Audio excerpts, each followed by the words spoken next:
Hi, everyone. Welcome to tonight's Atlantic Book Awards event, Understanding Our Past, Exploring Nova Scotia's History, presented in partnership with the Writers' Federation of Nova Scotia. My name is Lindsay Ruck, and I'm an author of a book called Amazing Black Atlantic Canadians, Inspiring Stories of Courage and Achievement. And I will be your moderator for this evening, and it is truly an honor to be with you here tonight. It is our privilege and responsibility to start this evening by acknowledging the land on which we gather for the Atlantic Book Awards Festival. With this year's presentation being held online, we're aware that a singular land acknowledgement does not capture the richness of our distribution across many locations in Atlantic Canada and beyond. Because the majority of the organizers of the Atlantic Book Awards are located in Chibuktuk, also known as Halifax, we would like to share the land acknowledgement that is used here. This virtual event was produced in Mi'kma'ki, the traditional, ancestral, and unceded territory of the Mi'kmaq people.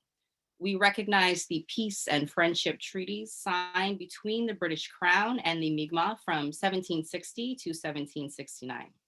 We are treaty people, and we have rights and responsibilities as Mi'kmaq and settlers alike. People watching this video from elsewhere are invited to consider their own position with regard to the lands where they find themselves. Before we get started, I wanted to also mention that if any of you have questions for our amazing authors while you were watching this evening, there is a Q&A at the bottom of your screen, and you can type them there. Our conversation will last about 40 minutes, and at the end of the session, I'll ask the authors as many of your questions as I can.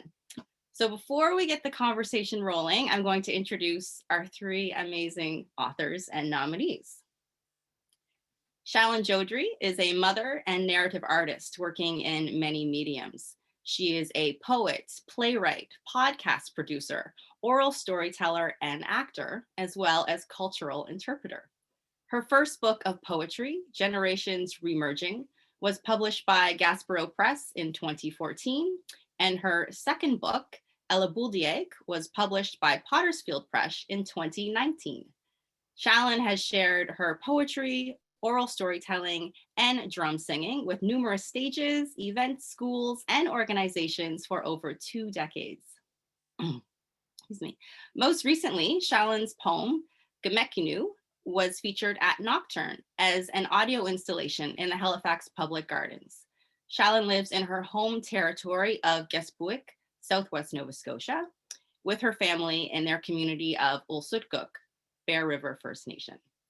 Waking Ground is shortlisted for the J.M. Abraham Poetry Award and the Maxine Tynes Nova Scotia Poetry Award. And I hope I made you proud, Shalan, with those pronunciations. So next up, we have Tyler LeBlanc. I feel like your picture should be popping up behind me like a newscast, but we don't have that technology. So Tyler LeBlanc was born and raised in a tiny fishing village on Nova Scotia's South Shore. He studied history and journalism as an undergraduate and holds an MFA in creative nonfiction. His writing has appeared in This Magazine, Modern Farmer, Explore, Dow Magazine, and The Coast. Acadian Driftwood, One Family, and The Great Expulsion has been nominated, and I'm going to take a few breaths here because there are 4 nominations. The Evelyn Richardson Award for Nonfiction, the Democracy 250 Atlantic Book Award for Historical Writing, the Robbie Robertson Dartmouth Book Award Nonfiction, and the 2021 Margaret and John Savage Award for Best First Book Nonfiction. That is impressive. Well done, Tyler. And our third author and nominee is Rebecca Rose. Rebecca is a Cape Breton-born queer femme, feminist, and freelance writer who has spent her adult life going between Halifax and Toronto. Rebecca's writing focuses on queer and trans people, communities and histories, misogyny, and social movements. She has a journalism degree from Ryerson University.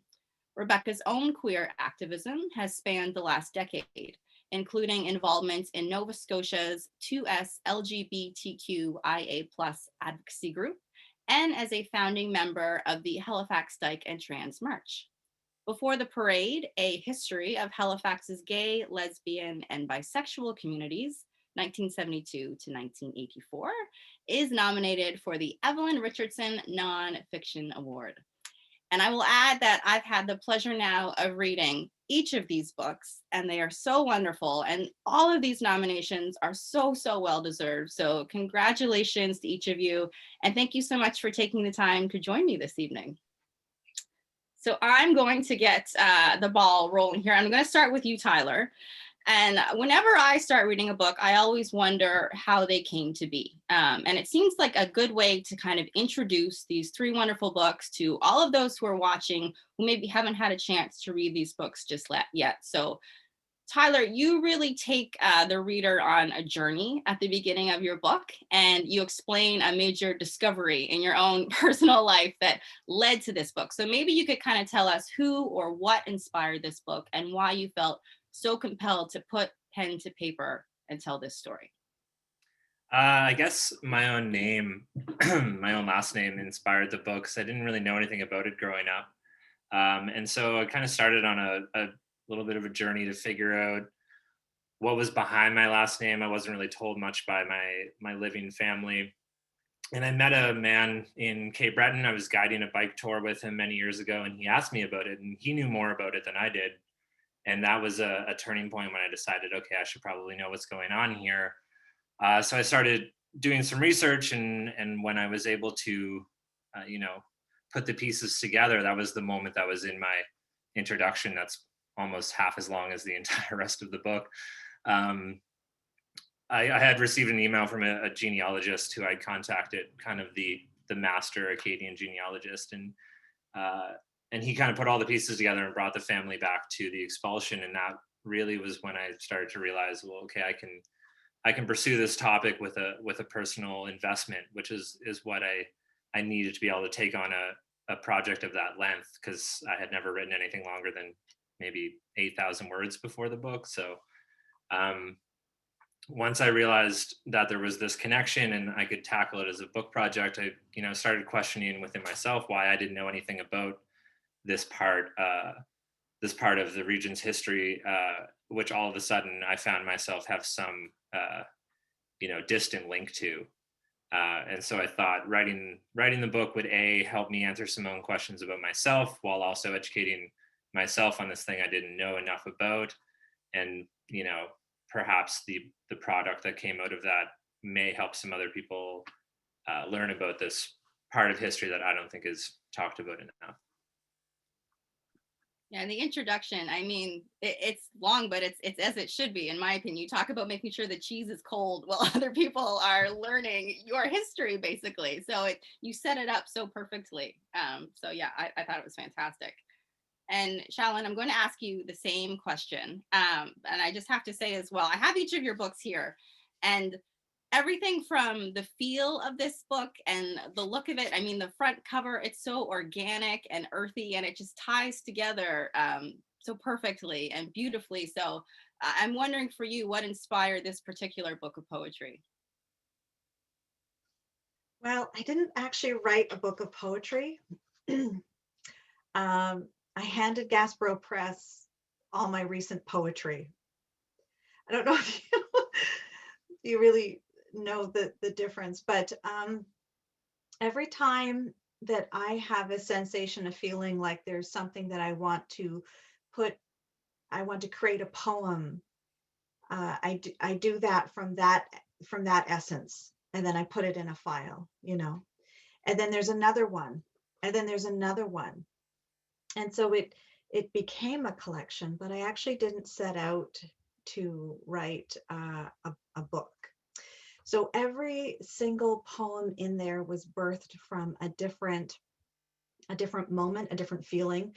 Sometimes it's frustration, sometimes it was complete awe with nature, or just completely different feelings that came about, and that that inspired me to write each individual one.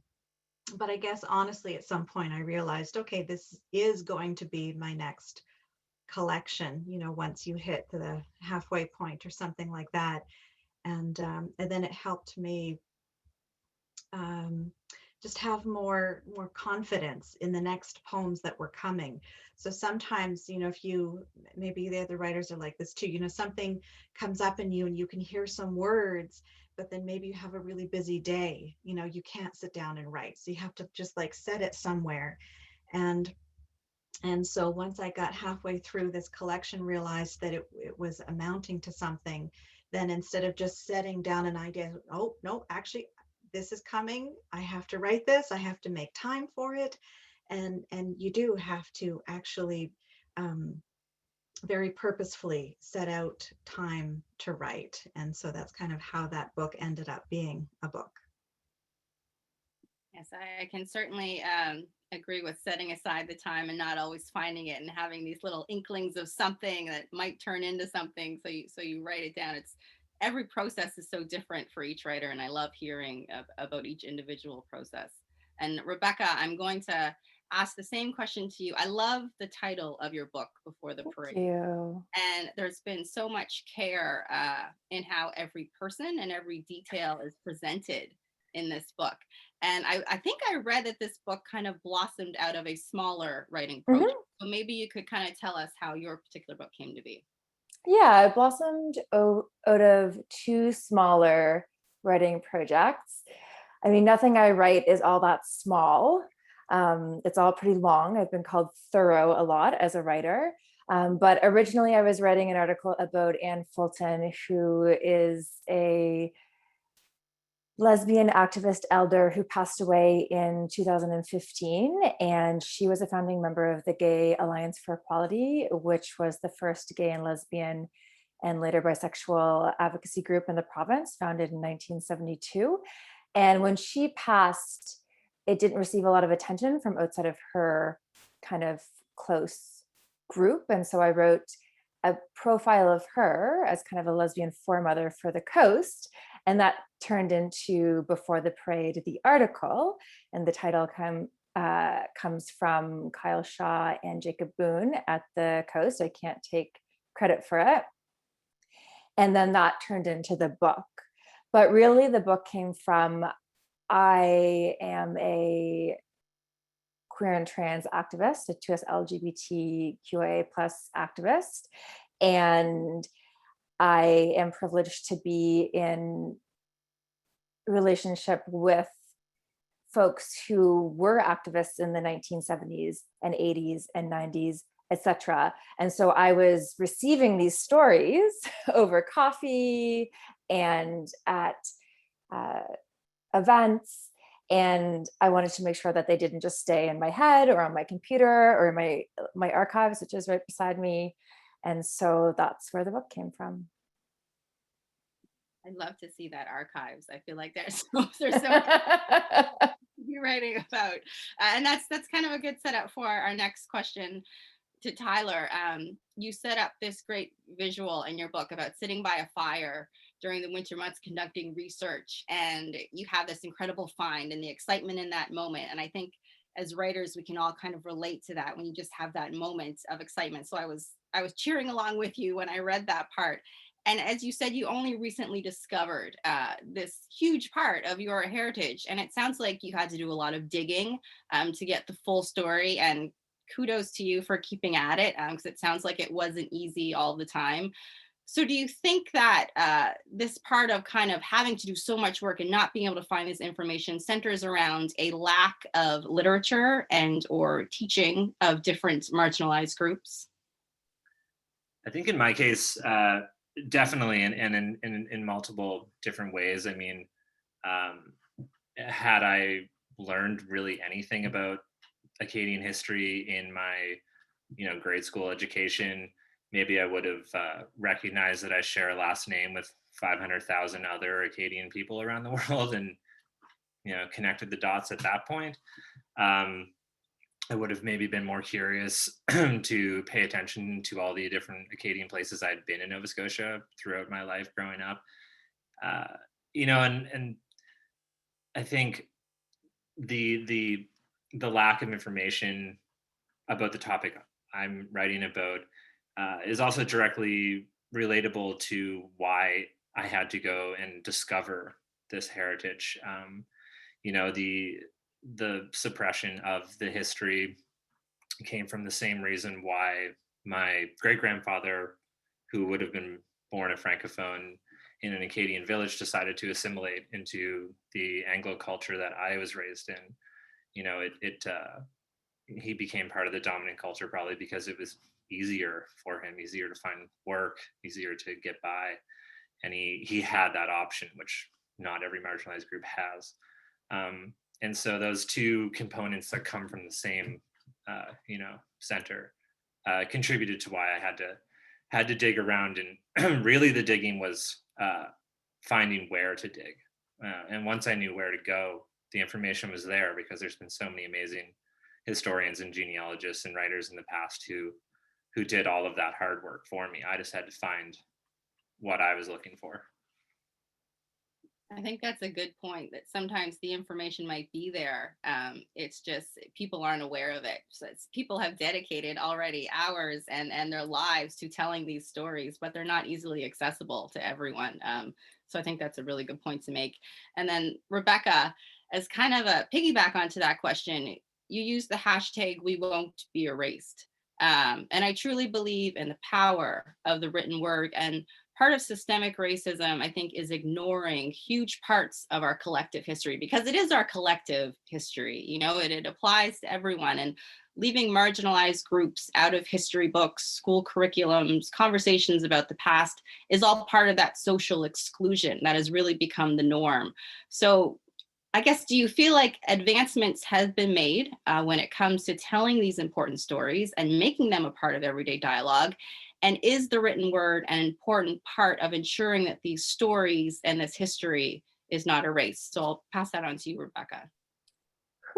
That's a lot, right? That was a big case setback. It's different when writers and authors interview you.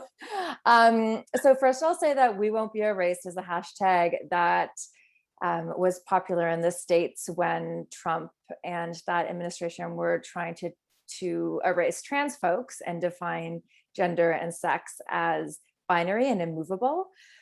And so that's how folks resisted. And then I was writing part of the book in Toronto. I wrote part of it here all over Nova Scotia, and then part of it in Toronto. And there, I mean, the Ford government was erasing queer and trans folks and Indigenous folks from the curriculum. And so "we won't be erased" speaks to that as well. I've been listening to this podcast over and over recently. That's Laverne Cox interviewing Alok Vaid-Menon, and Alok talks about the erasure of trans people specifically and non-binary folks, and says that like cis society, and I would say straight society as well, always wants to erase our history and position us as new.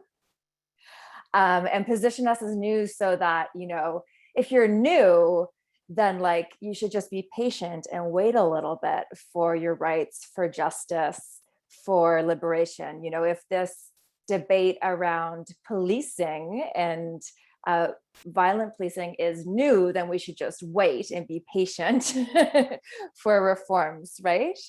So I've been thinking a lot about that. I would say that obviously there's been huge gains. I mean, I'm sitting in my apartment that I rent with my girlfriend. We're openly queer. We're able to have housing, and that wasn't the case for folks. We're able to look into, you know, starting a family. I mean, outside of our cat, like a family with a baby. And that's possible for us. I can't be fired from my job for being on this panel, which is great. I mean, I have a very, very supportive progressive boss.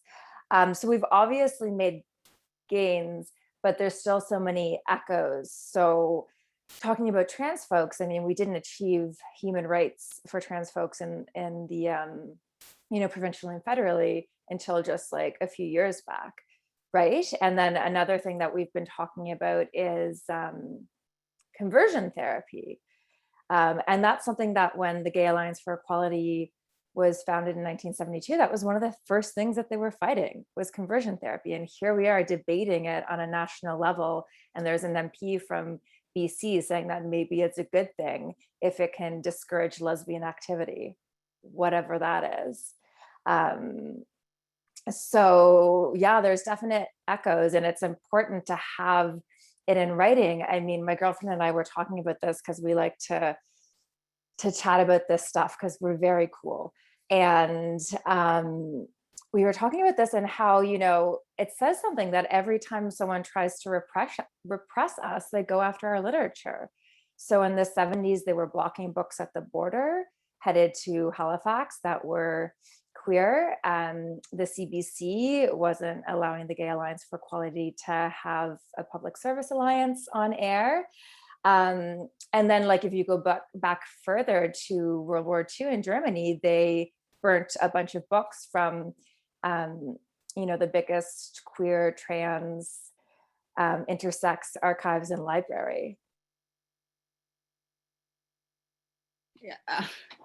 I mean, some of those things, to think that these things didn't happen that long ago. And it's mind blowing and unbelievably frustrating. And you talk about being new. I just saw actually today, a Black author made a quote saying that she had gotten a letter from a reader saying, "I love your books, but a dominant Black cast is very new for children and they may not be able to understand it fully. So maybe throw in a white person here and there to kind of not throw them off completely." And I was just like, what years? Like, what is happening? So yeah, there's still a lot of work to be done, certainly. Shalan, I'm going to ask the same question to you, and also add that Waking Ground is dedicated to your two children. And my book, Amazing Black Atlantic Canadians, I dedicated it to my son and my daughter. And for me, part of that was giving them a piece of literature that I felt I didn't have growing up, and something that they could pull off the shelf and it be normal and not new to read about amazing people who are Black doing amazing things. So for you, I guess my question is twofold. Do you feel like advancements have been made when it comes to telling these important stories and how they're told, making them a part of everyday dialogue? And is the written word an important part of ensuring that these stories, this history, is not erased for future generations, such as our children? There's a lot more to talk about in that question. So one of the things that I like to talk about, some people on here know, is though the written versus the oral. And so I know that we're on here talking about the written, but I can't ignore the oral. So for example, if we want other Indigenous people, Mi'kmaq, Ulnug, to write about our story, we're assuming that that we have mentors, many mentors out there who have been writing. And so we just have to acknowledge for a moment, though, that there are people in their 60s who are close to me who, when they were in school, they might have had accents, you know, in English, or didn't understand English grammar, and so much so that they left school. And that books feel intimidating and like it's a different culture. And that's just one generation, you know, older than me. And so the people who have been publishing before me, making books and literature about Indigenous history and Ulnug history, I'm so grateful for. But we have so much to raise within our own nation, communities, and families to create more writers, to be able to create the content that you're asking, that you're talking about. So I just want to give a moment of honoring that difference and understanding that difference. And so if you know, what about the stories in the Mi'kmaq language to pass on, you know? And so where's the role and the place for that? So I do believe that that we need more of our own stories and literature, so oral and written, everywhere, so that people can come to know us and not be afraid, not be you know, not be able to disrespect us, you know, as much as when you aren't seen or heard. if you know what I mean. So it is important in every aspect, to be seen and heard.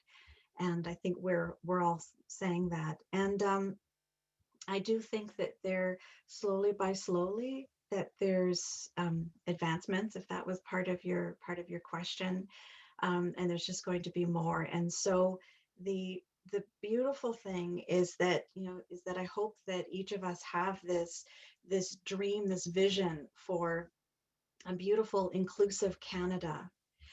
But our job as one person is just one small piece of this long chain of humanity. So the people who have come before us, just like what Tyler was saying too, is that I've been gifted the paths of people who've come before me, who've been researching and writing and telling these stories. And so I've been learning from all these people. And so then I take that torch and take it a little further.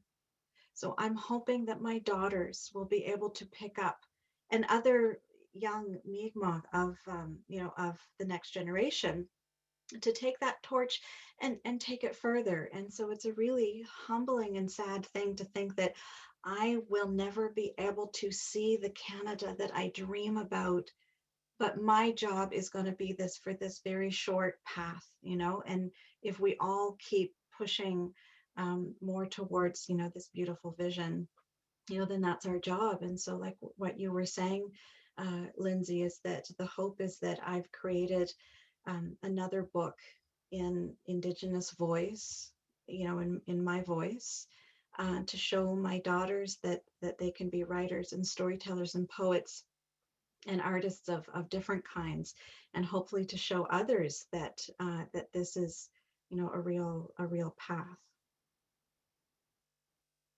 And thank you for highlighting that, the importance of oral history and oral storytelling, because that should absolutely be celebrated and acknowledged, because it's such an important piece to making sure that these stories continue and they go from generation to generation. So I appreciate you bringing that up for sure. I want to talk about representation because I think for me, it's very important.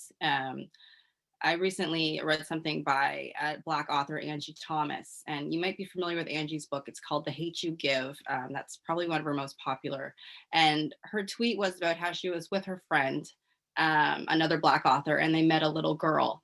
And the little girl was mesmerized to see two Black female authors, because that's what she wanted to do. And she had never met anyone who looked like her doing what she wanted to do before. And it took me back to 7-year-old me. And I think about Maxine Tynes, Shalan, who you're nominated for this award. And I was sitting in the library, the Alderney Public Library, with my mom and my sister, and we were there for a reading of Maxine Tynes. And as soon as she started talking, I sat up, she looked like me. She was putting these beautiful words together, which was something I aspired to do. And that's my moment where the fire just lit under me. And I realized I want to do this too, And so I want to talk about representation. And I'll start with you, Tyler. How important is representation in literature and in making sure that people are seeing those who look like them or who they can connect with on different levels? How important is representation? I think it's fundamental. I've been really lucky over the past few years to get to read so many interesting books from so many different interesting authors because of the gains or the advancements that we were talking about in the previous question, where we are starting to see more diverse views.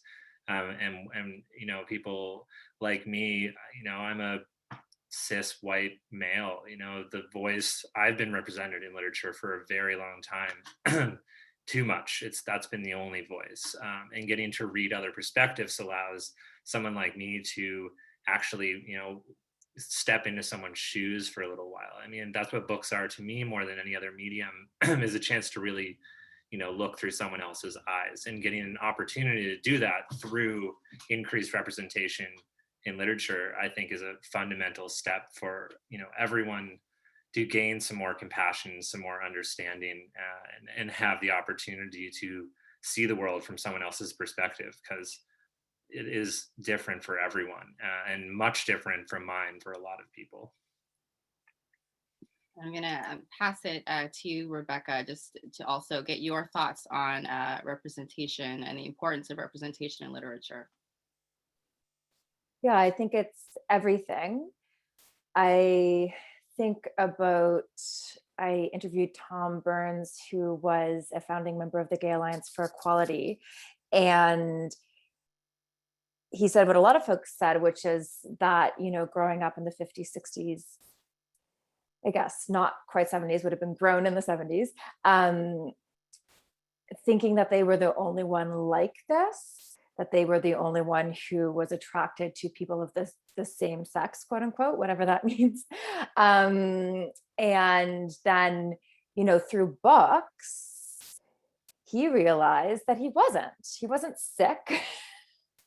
You know, he wasn't perverted, that there were other folks like him. And so then he met folks in Halifax like him, and they created this group, and then they were able to have the strength in numbers that then could make the changes that I have benefited from today. And so without like being able to you know, identify each other, we can't get together to make change. So representation in literature, I think, is everything.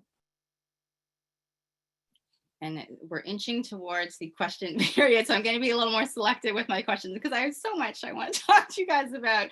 But Shalan, I'm going to go to you, and I talked about your kind of your different backgrounds in your bios, and about Rebecca being a freelance writer, and you've all found a lot of different ways, different mediums to educate and enlighten and inspire. And I read an interview where you talk about using story to express ecological teachings. And I also read that you have a master's in environmental studies. So your poetry is so beautiful, and you're talking about really important social and environmental issues throughout your poetry. Was it just natural to marry the two together? Because it came out so beautifully. Yeah, I don't think I had a choice. We write what we love, right? We write what we want to talk about and share. So yes, I've been completely in awe of nature since I was a kid. And even as an introvert, I would be happy sitting on a rock watching a pond for hours, and then later feel like, wait a second, Mom, am I wasting time?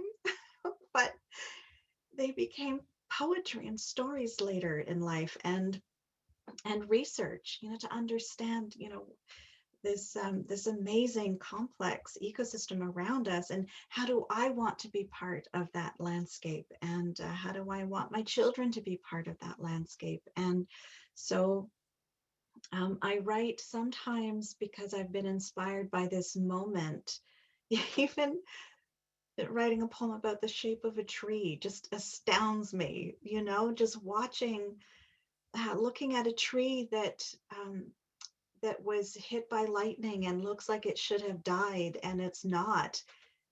So that's one of my poems later in the book, to watch it leafing out. Oh my gosh, like what more beautiful inspiration in the world than the resiliency of nature. And even as awful as some of the things that we've done to nature, she's still there gifting us, and you know, being there and flourishing and growing and continuing. And so I often go to the forest for a walk for medicine, and so of course it finds its way into my poetry.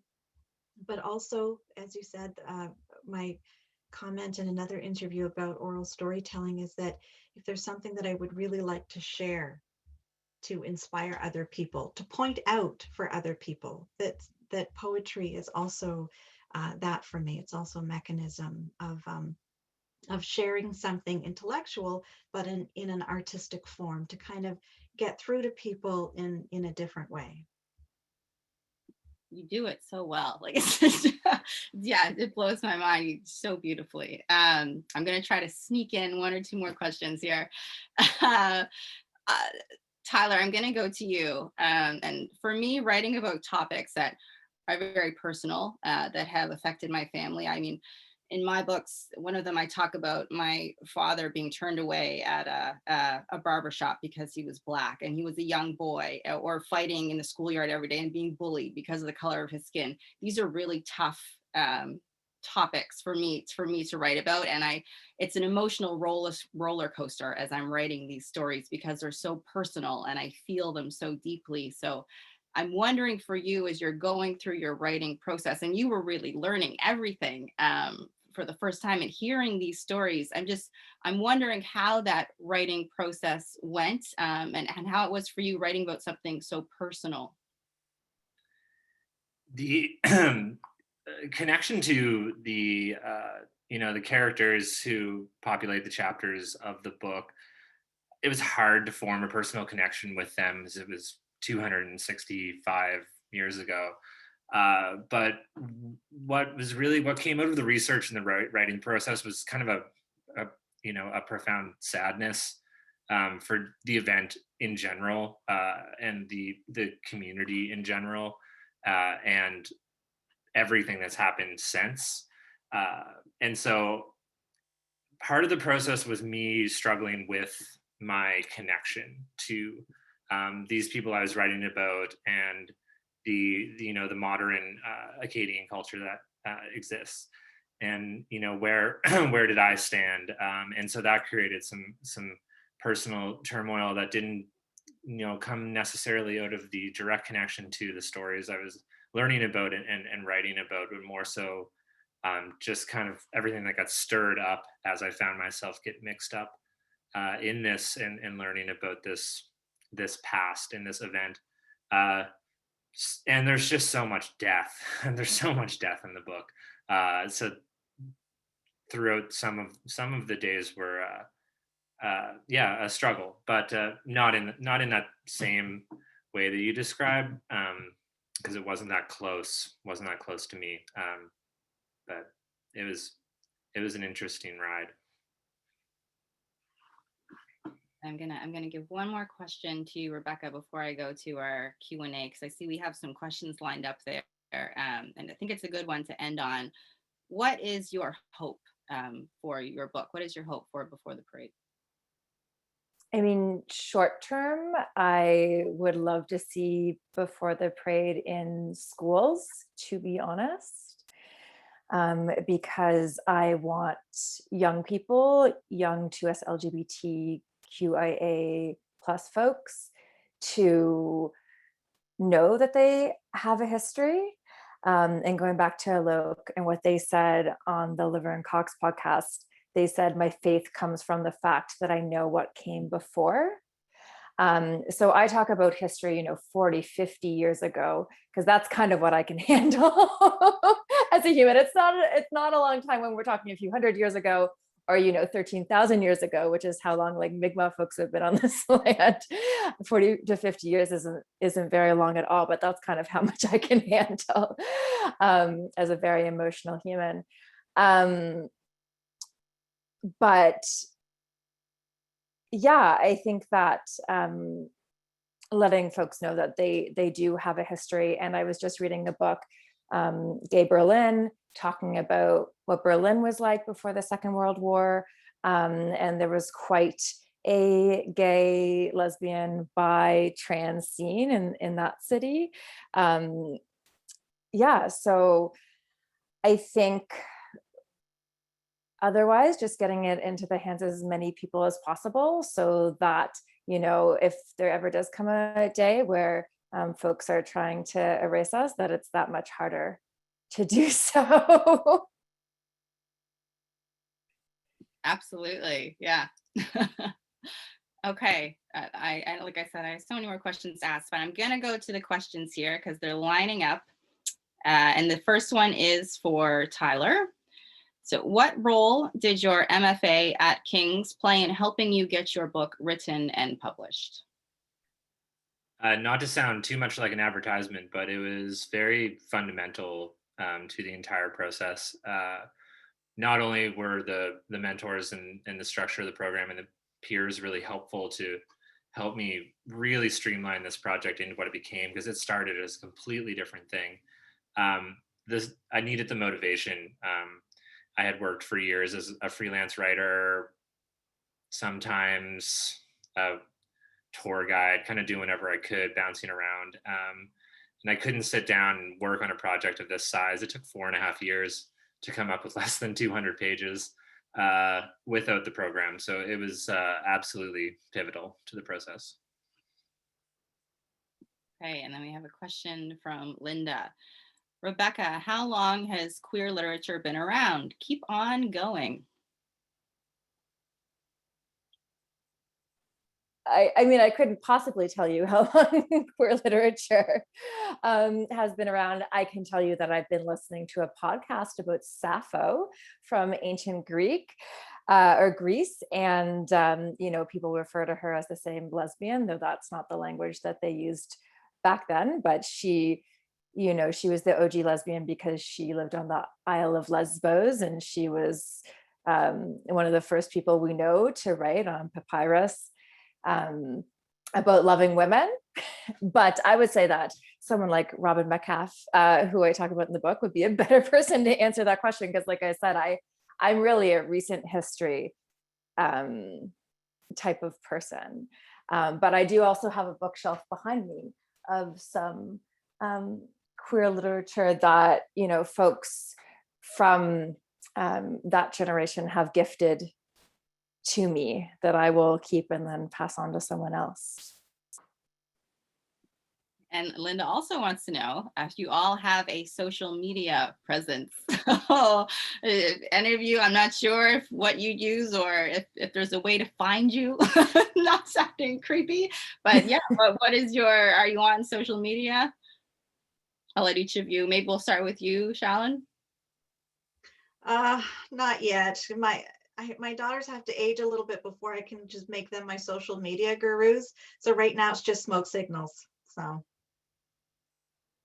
we will look to the skies then. Tyler, what about you? I think I saw that you were on Twitter. I do a little bit of tweeting, although I'm not very good at it. But yeah, it's the first letter of my first name and then my last name and then the letter J, which when you say it out loud was a really bad choice. Just got that. And Rebecca, I know you're for sure on Twitter. I am. I'm R Rose Writes on Twitter and on Instagram. Okay, thank you. So now you know how to find them. Shalan, not so much. Now, for Tyler, it says, we share a surname. Mine is White. So this is from Evelyn White. I grew up knowing it was given to my enslaved ancestors. I'm curious as to what you thought your surname meant. Did it not occur to you that your surname had French ancestry? Did no one tell you? Yeah, so I grew up on the South Shore of Nova Scotia, and there's lots of different European last names. I knew my name was French from it being mispronounced all the time, including by myself as a child. But the family story was that, some French convict swam to shore in Cape Breton and was adopted, and that was an adopted name. I kind of explore in the book a little bit about why I thought that story existed and why that's such a common story. I don't think I have time to get into that right now, but I just kind of bought that story. When I was a teenager and it was told to me for the first time, I had all the intrigue and mystery that I needed to regurgitate it to my teen peers. So I kind of just went with it. Didn't really question why every time I went to Shetty Camp, every second person in the community had my last name, even though I was fully aware that it was an Acadian community. I can't tell you how many obvious signals there were, but I didn't pick up on them. And I'm not sure why, but I made it through, I guess. You live to tell the tale. And Linda, Rebecca, have you ever been invited to speak in schools? Not in schools proper, no. So if anyone's a teacher or within any of the I guess they're not school boards anymore, but the bodies formerly known as school boards, I would love to speak in schools. I think it's just so important for folks to know that they're not alone and not an anomaly. Yeah, absolutely. I think, Shalan, you've done, I believe I saw maybe a few pictures of you doing school presentations. I've done a few since my book came out, and I find them unbelievably rewarding and engaging, even virtually. I'm guessing you've had some in-person ones. I'm just wondering what that's like, engaging with kids, because they're very honest and open. They ask very honest questions. So what are those like for you? Yeah, well, the thing is that when I first started to get invited, it was mostly elementary schools, because it was as if, oh, your cute stories and culture and drumming, and let's share with the young kids, which was actually immensely rewarding, because I would get them singing a friendship song. You-a-I, after having just taught them moments ago, they just start singing. I can say, okay, now we're going to stand up and do a round dance. And most of them would. And then you get to the middle high, and they're a little bit more reluctant. But it was the middle high who challenged me too, and so there was this boy in grade 7 who really wanted to know about the politics.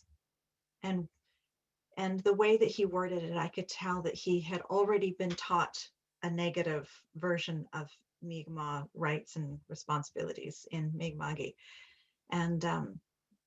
And so, but he was honest, like what you were saying. He at least directed it at me. And so we talked about it. And then in high school, it's like most of them would shut down. Like they didn't, there were so many times that they were just quiet, and they didn't want to sing Yue Haya. Although once in a while I would, look around the room, and some of them were, tapping their feet while I was trying to get them to sing, or some of them were like shyly like looking up and then down. And so I thought, oh my gosh, I just felt for them that that they were too embarrassed to be engaged. Not everybody, not every class. But I thought, man, I'm glad I'm here though, because it looks like they don't want to know, but their hearts do, their spirits do.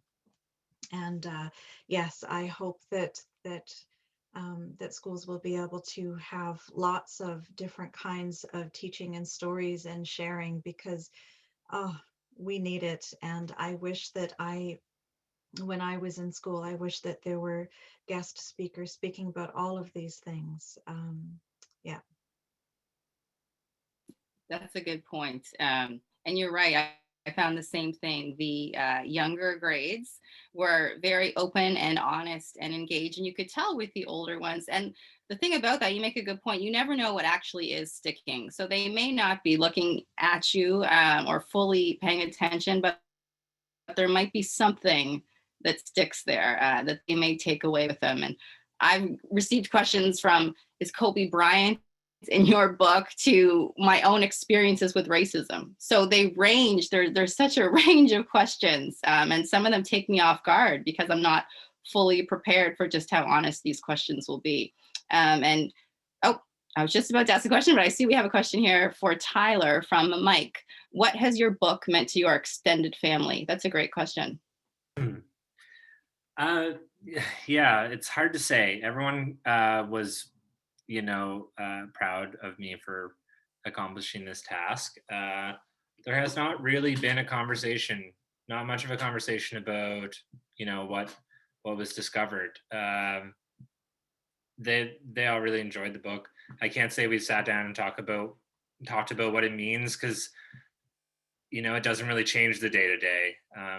And there's been quite a lot going on in the day-to-day since the book's come out. So this book was pandemic launched and lived. So I think I think it was really interesting.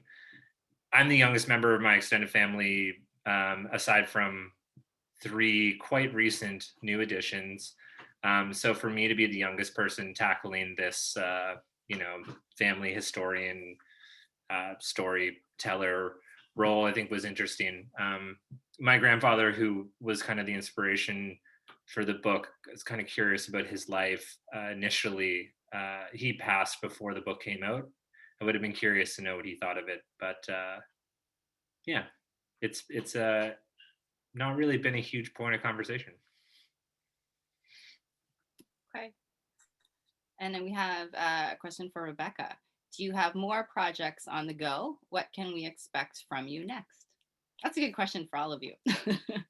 Great question. Just to add to, talking about youth. So my girlfriend and I were over at Margot Derling's chosen family statue on the Halifax Common. It's got all the different kind of deconstructed and reconstructed gender symbols, and it's beautiful.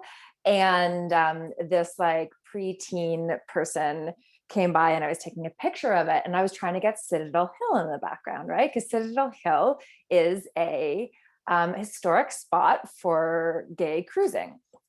And so I'm taking this very meta photo, and the teenager comes by and they're like, the light is actually not very good this way. You should take it like the opposite direction. And I was like, oh, no, I'm like trying to get the hill. And they were like, why? And I was like, well, because it's like important to queer history. It's important to local queer history. And they're like, why? I'm like, well, because that's where gay men cruised for sex. And they were like, oh, I'm not sure I'm supposed to know that. And I was like, well, you do now. I mean, like, I'm brutally honest. Yesterday, I was on CBC Main Street talking about gay sex in the afternoon. They asked about it. But, I'm brutally honest. And I think that, youth are brutally honest and they benefit from that. And I think there's no use covering stuff up and not being honest about, how hard or how great the past was or the present. My current projects, I'm not really writing, to be honest. I'm working full time. So I was freelancing off and on for 6 years, and I was doing that in Toronto and splitting the costs of an apartment there with my girlfriend who is in grad school, which is also super lucrative. Social justice education specifically. And so I did that for 6 years, and then I was offered a full-time job here. And that stability has been really good, especially during a pandemic. I can work from home. And last year, a whole bunch of my gigs dried up, right? And if I had have been only freelancing, I would have been in such a bad situation. So I'm not really writing, but I think that to us LGBTQIA plus history, in this region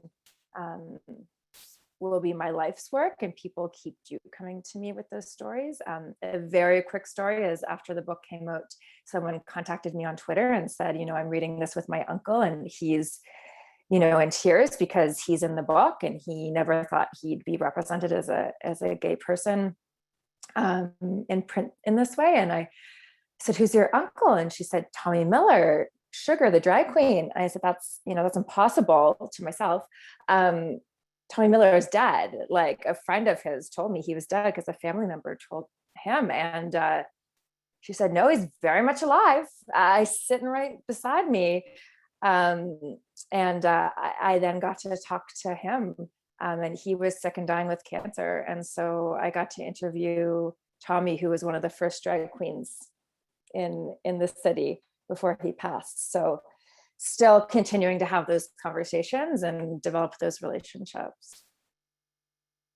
Wow, that's incredible. What a moment. Like to think about you never know what comes of your work, and what comes next, and who you'll meet or what conversation you'll have. And I love hearing those stories. And I necessarily don't love the what do you have next question, because I always feel great pressure to say, oh, I'm working on a bestseller or something. But I will, if there is anything, Shalan or Tyler, that you are working on, feel free to share, because I would love to know if what's next, or any projects you have coming up. I know everything is a process, so you never know what it could become. But I'll start with you, Shalan, if there is anything. Okay, don't tell anybody, but I'm working on a creative nonfiction, totally new genre for me. Okay, so it's inspired by my master's degree research about learning about fire. So that's, keep it on the down low. Sharing it online is totally private. So you don't have to worry about it getting around here. And they've also shared their Twitter handles, so it will go nowhere. Tyler, I'll also pass it to you. If there's anything you're working on, or what's up next for you? First, can I offer a little follow-up to my last answer that I remembered after I muted my microphone again, which is how it always happens. One funny thing that did happen is my great aunt, who kind of was very fundamental to the really early research in the book, because she remembered every name of her extended family going back 3 or 4 generations. And she was how I was able to create the link. After the book was finished and everything, she told this story of, I think she said, well, it makes sense now why when I used to visit my cousins when I was little, they all spoke French. I was like, well, that would have been a handy nugget to have, but she's incredible. Anyway, what I'm working on next, I'm working on thinking about the next project. But I want to play with the format. I really enjoyed writing, reconstructed history, but I have been inspired recently by interesting methods of recontextualizing history. I went to a Kent Monkman lecture before COVID, and it was really amazing. And he talked about displaying pieces of art next to the kind of like white version of the same event, and then his interpretation, having them side by side and letting people look at both of them and think for themselves about what it brought up. Thinking about how to present that in literature is an interesting concept. I don't know how to do it. But in regard to the kind of the evil figures of history who were responsible for the expulsion, looking at how we talk about Charles Lawrence in the future, in particular. So working on how to help bring him down a couple notches in the historical legacy, I guess, would be what I'm working on next. Okay. And we have one more question here I'll just ask. Our time is up, but Deirdre is wondering, I'm guessing this is for Shalan, how do you find writing in a new genre? How do you approach it? Well, luckily, I became a writer because I hear the world in words. So, I just kind of take it as, okay, well, in this way or in this way. So luckily there's already that. But it is a different skill set of what you include and how much words, right? How do you fit this together? So it's a little bit of a learning curve, but it's exciting. Lots of people to be inspired by. Absolutely. Yes, absolutely. Well, that brings us to the end of this event. There's so much more we could touch upon these things. These are really just teasers to topics that need to be unraveled, really, and discussed far further. But thank you so much to Shalan Joudry, Tyler LeBlanc, and Rebecca Rose, and everyone in the audience who has joined us tonight. This is the most human interaction I've had in a very long time, so it's awesome. It's been truly enlightening and educational and inspirational. So thank you each very much, and everyone Visit atlanticbookawards.ca for all of the details on tomorrow night's virtual awards gala. Good luck to each of you, and we hope to see you all virtually there. So thank you, everyone. Have a wonderful evening. Stay safe and be well. Well, Thank you.